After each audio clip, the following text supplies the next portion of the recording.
এখন বৈশাখের জায়গায় নেই, আছে বর্ষা, শরৎ, হেমন্ত, শীত, বসন্ত, মানে একটাকে ওভারল্যাপিং করে ফেলেছে আমাদের জলবায়ুর দ্রুত পরিবর্তনের জন্য। এগুলো হচ্ছে চ্যালেঞ্জ, আমাদেরকে মোকাবেলা করতে হবে। যেমন আর্টিফিশিয়াল ইন্টেলিজেন্স, এটাকে এখন আমাদের মোকাবেলা করতে হবে, তাই না? মোকাবেলা করতে পারবে? মোকাবেলা করতে হলে এখন থেকে প্রস্তুতি নিতে হবে, ঠিক আছে? আচ্ছা, যাই হোক, আজকে তোমাদের জন্য এমন একটি প্রোগ্রাম আমরা হাতে নিয়েছি, যেটা হচ্ছে স্কুল হেলথ কার্ড। আমি আসলে এটার পটভূমিটা তুলে ধরি। আমি যখন মেয়র হিসেবে শপথ নিয়েছি, এলাকায় যখন আমি যাচ্ছিলাম, আমি চেষ্টা করছিলাম যে মানুষকে সচেতন করতে, ময়লাগুলো রাস্তায় না ফেলে, আঙিনায় না ফেলে, এদিক ওদিক না ফেলে ডাস্টবিনে ফেলার জন্য, সুনির্দিষ্ট জায়গায় ফেলার জন্য। আমার একটা থিম নিয়ে আমি এগিয়ে যাচ্ছি, clean city, green city, healthy city, as well as safe city, নিরাপদ নগরী। এই লক্ষ্যে আমি যখন খালগুলো পরিষ্কার করতে লাগলাম, কৃষি খাল, চাকতাই খাল, বিকল্প খাল, এইসব খালগুলো যখন আমি পরিষ্কার করছিলাম, ঠিক 10 দিন পর গেলাম, দেখলাম যে আবার সে গার্বেজ স্টেশন হয়ে গেছে, খালগুলো আবার ময়লার স্তূপে পরিণত হয়েছে। তার মূল কারণ হচ্ছে আমরা সচেতন হতে পারছি না, আমরা বলার পরেও আমরা সচেতন হতে পারছি না। এই জন্য আমি চিন্তা করছি যে আমার ছোট্ট বাচ্চারা, তারা স্কুল থেকে এই শিক্ষাটা গ্রহণ করবে, তারা তাদের মা বাবাকে শিখাবে, তাদের বাসায় যারা কাজ করে, মেড সার্ভেন্ট এবং অন্যান্য যারা আছে তাদের আত্মীয় স্বজনকে শিখাবে ময়লা কোথায় ফেলতে হয়, কিভাবে ফেলতে হয়। এটাই ছিল আমার উদ্দেশ্য। পাশাপাশি এই হেলথ কার্ডের আরেকটি উদ্দেশ্য আছে, যে অনেকেই আমরা আমাদের সমস্যাগুলো লুকিয়ে রাখি, যে আমার একটা রোগ আছে অথবা আমার খারাপ লাগছে, বাট আমরা সেটাকে অবহেলা করছি, অথবা একদম আমি বাদ দিলাম। মিনিমাম আমার যে একটা নখটা বড় হয়ে গেছে, এই নখের মধ্যে ময়লা আছে, আমি মুখে দিচ্ছি, এভাবে কৃমিগুলো আমার পেটের মধ্যে যাচ্ছে। সো অ্যান্টিহেলমেন্টিক্স আমরা খাচ্ছি না, আমরা রুগ্ন হয়ে যাচ্ছি, অসুস্থ হয়ে যাচ্ছি, আমাদের ডায়রিয়া হচ্ছে, ডিসেন্ট্রি হচ্ছে।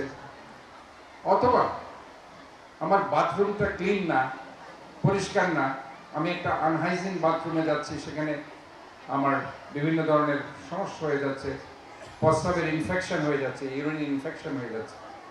So that lot of problems. সব জিনিসকে আমরা চিন্তা করে এই স্কুল হেলথ কার্ডটা আমরা ইন্ট্রোডিউস করেছি। একজনের পালস, ব্লাড প্রেশার, হার্টের সমস্যা, তার চোখ দেখে তার রক্তের অবস্থা কি, বিশেষ করে মেয়েদের আমরা জানি যে অনেক সময় রক্ত কমে যায়, ইভেন অনেকের হেডেক থাকতে পারে, মাথা ব্যথা থাকতে পারে, বিভিন্ন ধরনের ব্যথার সমস্যা থাকতে পারে।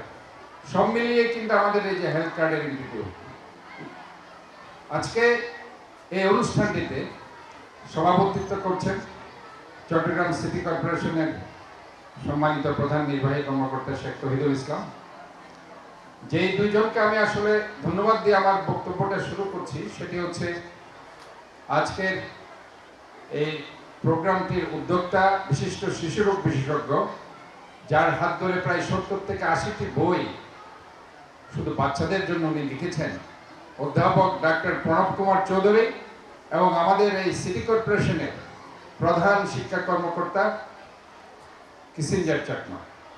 ওনারা দুইজন যেভাবে নিরলস পরিশ্রম করেছে এই হেলথ কার্ডের জন্য, we must give big hands for them.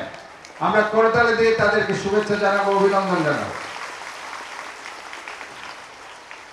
আজকে এই অনুষ্ঠানটিতে যাদের আসার কারণে এই অনুষ্ঠানটি অত্যন্ত গুরুত্ববহ হয়েছে, আমাদের চট্টগ্রাম শিক্ষা বোর্ডের চেয়ারম্যান জনাব ইলিয়াস উদ্দিন আহমেদ, আমাদের চট্টগ্রামের জেলার অত্যন্ত ডাইনামিক অতিরিক্ত জেলা প্রশাসক শিক্ষা, যার হাত ধরে আমাদের সিটি কর্পোরেশনের বাইরে যে শিক্ষা প্রতিষ্ঠানগুলো আছে প্রায় 200টার অধিক শিক্ষা প্রতিষ্ঠান যিনি চালাচ্ছেন, তিনি শরীফউদ্দিন আহমেদ, অতিরিক্ত জেলা প্রশাসক শিক্ষা। ওনাদেরকে আমি বিশেষভাবে ধন্যবাদ জানাচ্ছি আজকের এই অনুষ্ঠানটিতে এসে এই অনুষ্ঠানটাকে আলোকিত করার জন্য। আমি ধন্যবাদ জানাতে চাই আমাদের ভারপ্রাপ্ত প্রধান স্বাস্থ্য কর্মকর্তা ইমাম হোসেন রানা এবং আমাদের চট্টগ্রাম সিটি কর্পোরেশনের সচিব আশরাফুল আমিন এবং আমাদের সহ শিক্ষা কর্মকর্তা রাশেদা ইসলামকে। তারা এই অনুষ্ঠানটির পেছনে প্রচুর শ্রম দিয়েছেন, কষ্ট করেছেন।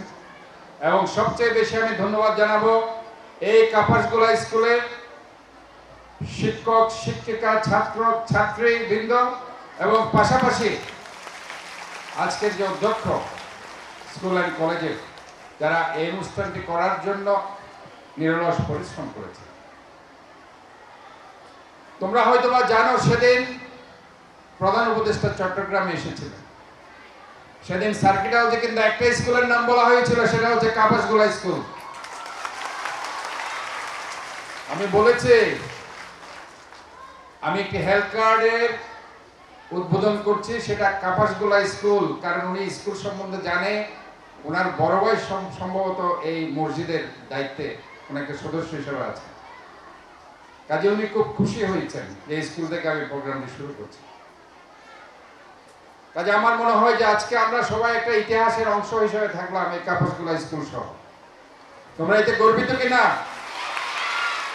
ঠিক আছে, এই হেলথ কার্ড তো থাকবেই। আমরা মনে করছি আজকে যেহেতু আমাদের এডিসি এডুকেশন শিক্ষা এখানে আছে, উনিও আশাবাদ ব্যক্ত করেছেন আমাদের চট্টগ্রাম সিটি কর্পোরেশনের মাধ্যমিক, উচ্চ মাধ্যমিক, কলেজ, ইউনিভার্সিটির সমস্ত প্রতিষ্ঠান বাইরে আমরা এই কর্মসূচিগুলো ওনার মাধ্যমে আরো 200টার অধিক যে স্কুল চট্টগ্রামে আছে, ইনশাল্লাহ সেখানেও এই হেলথ কার্ড কর্মসূচি চালু হবে এবং এই ব্যাপারে চট্টগ্রাম সিটি কর্পোরেশনের সার্বিক সহযোগিতা থাকবে ইনশাআল্লাহ।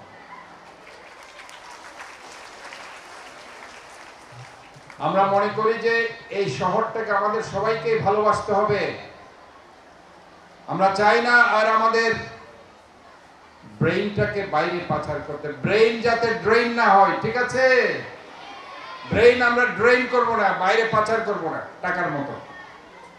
আমরা আমাদের এখানে শিক্ষিত হব, এই দেশটাকে আমরা ভালোবাসবো, এই দেশটাকে আমরা একটা দুর্নীতিমুক্ত সমৃদ্ধশালী বাংলাদেশ গড়ে তুলব, ঠিক আছে? কাজে আমাদেরকে শিক্ষিত হতে হলে, ভালো হতে হলে, ভালো মানুষ হতে হলে ফার্স্ট অফ অল আমাদেরকে নৈতিক শিক্ষায় শিক্ষিত হতে হবে এবং সর্বোপরি আমাদেরকে সুস্থ থাকতে হবে। সুস্থ দেহে সুন্দর মন, sound mind in a sound body. পাশাপাশি আরেকটি কথা আমি বলতে চাই, আমি মেয়র হওয়ার পর আরেকটি জিনিসের উপর আমি কনসেন্ট্রেট করেছি, সেটি হচ্ছে খেলার মাঠ। যেটা বলেছিলাম, এক্সারসাইজ আমাদেরকে করতে হবে, খেলতে হবে।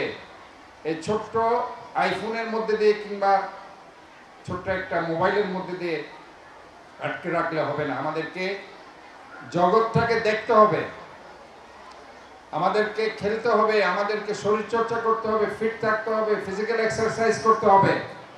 না হয় আমরা সুস্থ থাকবো না, আর সুস্থ না থাকলে কোনো পড়াশোনা আমাদের মনের মধ্যে, মাথার মধ্যে ঢুকবে না।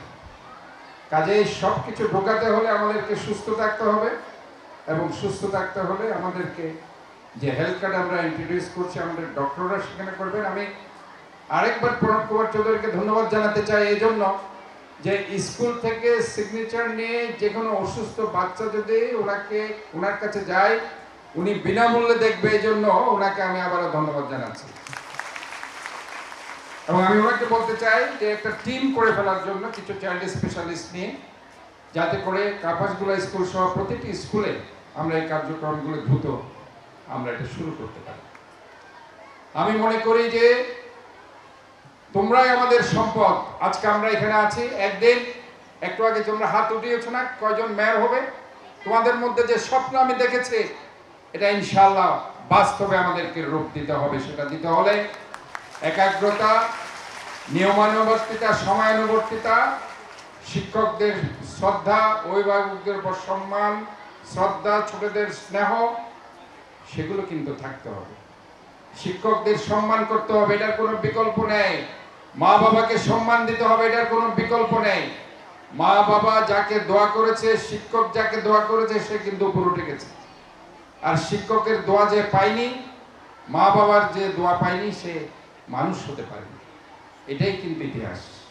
ইতিহাস এটাই বলে।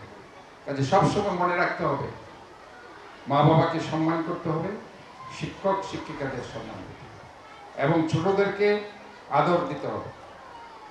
আমাদের পার্সোনাল কেয়ার, হাইজিন মেনটেন করতে হবে এবং পরিশেষে ওই যে কথাটি আমি আগের বারও বলেছি, সুষম খাদ্য, ব্যালেন্স ডায়েট, এটার কোনো বিকল্প নেই।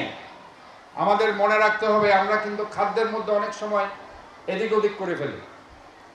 আমরা একদম খাওয়ার পরে বেশি বেশি ফ্রুটস খেতে থাকি, কিন্তু নিয়ম হচ্ছে দুপুরে কিংবা রাতের খাবারের ঠিক 1 ঘন্টা আগে অথবা 2 ঘন্টা আগে ফ্রুটস খেয়ে ফেলতে হবে।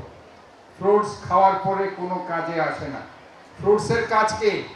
আমরা যে আপেল, আঙ্গুর, কলা টলা যেগুলো খাই আর কি, যে ফলমূল দেখা যায়, এগুলোর কাজ হচ্ছে রোগ প্রতিরোধ ক্ষমতা বাড়ানো।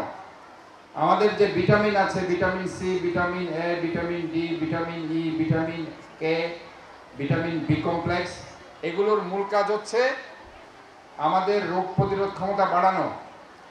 এই যে করোনার বিরুদ্ধে আমরা সংগ্রাম করেছি কিভাবে? এই রোদের মধ্যে ভিটামিন ডি ঢুকিয়েছি আমরা, ভিটামিন এ, এই যে সবুজ শাকসবজি আমরা খেয়েছি, আমরা মিষ্টি কুমড়া খেয়েছি, প্রচুর পরিমাণে ভিটামিন এ সেখানে আছে। কাজে আমি মনে করি যে ফলমূলের মধ্যে প্রচুর ভিটামিন আছে, এটা খেতে হবে খাবারের আগে, আর মিষ্টান্ন খেতে হবে খাবারের পরে। এগুলো কিন্তু ইসলামে বলা হয়েছে। ডাক্তারি বিদ্যা দেখুন, আমরা বলছি অনেক বছর আগে যেটা বলা হয়েছে, বছর আগে কোরআনের মধ্যে, সে কথাগুলো কিন্তু আজকে আমরা এখানে বলছি, ধর্মগ্রন্থে যেগুলো বলা হয়েছে।